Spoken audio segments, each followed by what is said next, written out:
राष्ट्रपति की कुर्सी पर बैठे ही द्रौपदी मुर्मू ने बता दिया अब देश में वो क्या करने वाली हैं। पहली बार भारत में कोई आदिवासी महिला राष्ट्रपति बनी है और अब भारत का इतिहास बदलने जा रहा है। प्रधानमंत्री मोदी ने द्रौपदी मुर्मू को ही राष्ट्रपति के लिए क्यों चुना था, इस रिपोर्ट में आपके हर सवाल का जवाब मिल जाएगा। भारत के पहले राष्ट्रपति डॉक्टर राजेंद्र प्रसाद से लेकर रामनाथ कोविंद तक जितने भी राष्ट्रपति रहे, हर किसी ने देश के लिए कुछ किया, लेकिन द्रौपदी मुर्मू कुछ ऐसा करने आई है जो अब तक नहीं हुआ।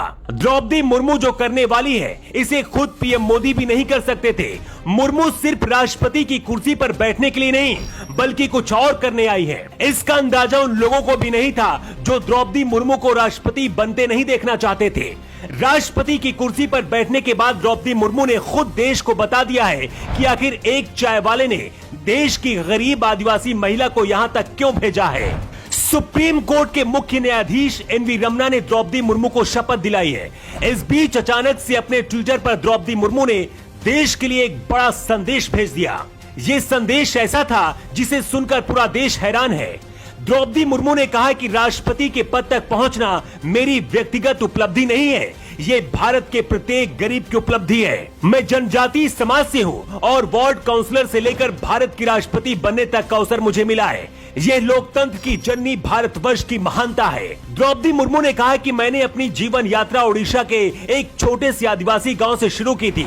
मेरे लिए प्रारंभिक शिक्षा प्राप्त करना भी एक बड़े सपने जैसा था, लेकिन अनेक बाधाओं के बावजूद मेरा संकल्प दृढ़ रहा और मैं कॉलेज जाने वाली अपने गांव की पहली बेटी थी। भारत के जवान जो परेशान हैं, अग्निवीरों की बात हो या पर सड़क पर चाय बेचने वाला, हर किसी के लिए राष्ट्रपति के पद पर बैठने के बाद मुर्मू ने जो कहा है उसे सुनना बहुत जरूरी है। द्रौपदी मुर्मू ने अपने दिल की बात युवाओं से कहते हुए लिखा है, मैं अपने देश की युवाओं से कहना चाहती हूँ कि आप न केवल अपने भविष्य का निर्माण कर रहे हैं, बल्कि भविष्य के भारत की नींव भी रख रहे हैं। देश के राष्ट्रपति के तौर पर मेरा हमेशा आपको पूरा सहयोग रहेगा। इसके साथ ही मैं चाहती हूँ कि हमारी सभी बहनें और बेटियां अधिक से अधिक सशक्त हों। आजादी के बाद से भारत में बड़े पदों पर अमीर और ताकतवर लोग ही बैठते रहे हैं, छोटे और गरीब लोगों को मौका नहीं दिया जाता था। पहले देश का प्रधानमंत्री एक चाय वाला बना, अब देश की राष्ट्रपति ऐसी महिला बनी है जो गरीब और आदिवासी परिवार में पैदा हुई। मोदी और मुर्मू दोनों गरीब और छोटे लोगों का दर्द आसानी से समझ पाते हैं। द्रौपदी मुर्मू के राष्ट्रपति बनने के बाद हर गरीब और आदिवासी खुद को भारत से जुड़ा हुआ देखेगा।